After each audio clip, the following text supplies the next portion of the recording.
Hi there, Eric Chappelle, Community Evangelist for InfraWorks 360, and in this video we're going to take our preliminary engineering in InfraWorks 360 and move it into Civil 3D for detailed design and documentation. So fortunately for us, in Civil 3D 2016, opening InfraWorks data in the Civil 3D environment is actually quite easy. There's a command designed for it. If I go to the Insert ribbon, I'll see an InfraWorks 360 button, and that actually folds out into two commands. One will actually open a model, and the second one allows you to configure the settings that are involved when the data from InfraWorks 360 is brought into Civil 3D. So let's look at that configuration part first. I'll open that command, and the first thing I'll tell you is that you can take all the settings that you modify in this dialog and save them.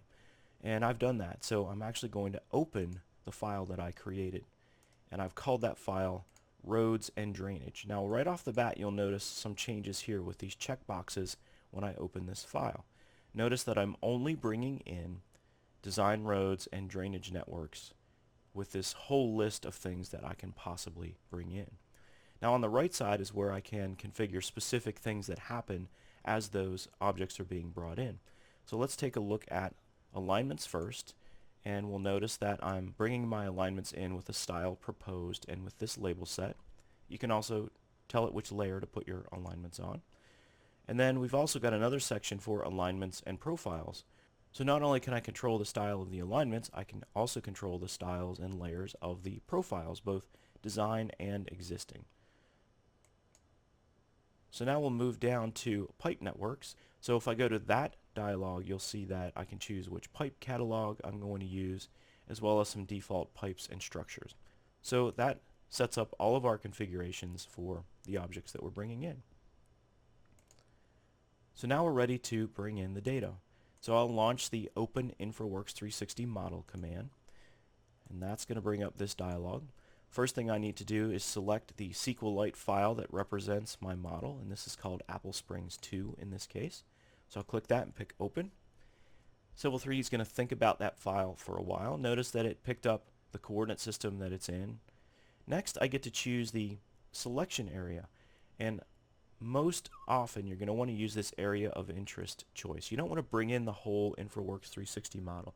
Now this is a pretty neat part of the tool, because when I click Select Area, it's going to turn on the aerial imagery from Bing, and it's also going to show me the extents of my InfraWorks 360 model. You can see the white square here, and all I need to do is zoom in and draw a box around the area that I want to consider. And I'm just going to draw a box around the Civil 3D data that we have.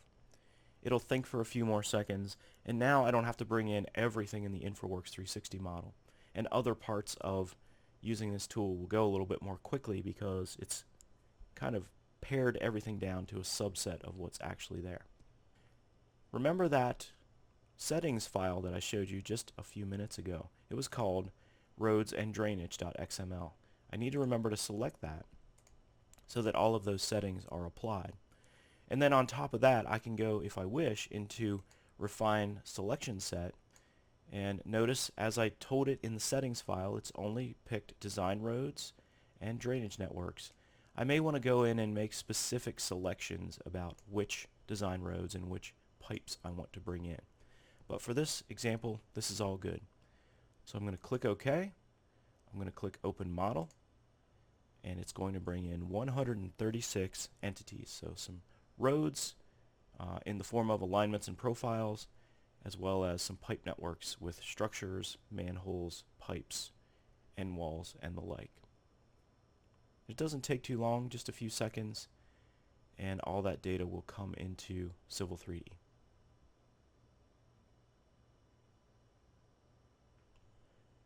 As a last step, I'll go to the Geolocation tab, turn off the mapping information, zoom in, and see what I've got. Do a quick regen to get my curves to look the way they should. And there you can see the inlets, manholes, as well as the alignments that came in from InfraWorks 360. Now, not only did we bring in alignments for these roads, we also brought in profiles. So here's where I can start working on my detailed design. The profiles are already there, so I can go straight to Profile View and say Create Profile View.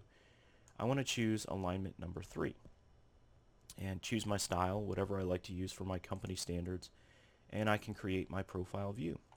So there is the profile view of my design road, and this is a design profile. It's got vertical curves. In fact, I can even label it. I can click it, go to Edit Profile Labels. I'll import a label set. We'll use Complete Label Set, and just like that, just like you would for any design project, you've got a profile with labels. Now the one thing that's missing is an existing ground profile. No problem. I'll go to my Profile option and say Create Profile, Create Surface Profile. Choose Alignment 3. I'll use EG from Survey. That's my most accurate profile, or most accurate surface in my drawing, and just click OK. And it'll add it right to the profile view for me. So now this is starting to look like a road project, right? With the profile, existing, proposed, and all the labels. And we can keep going. Remember that we have an assembly here. So I can go ahead and create a corridor for that road. I'll launch the corridor command and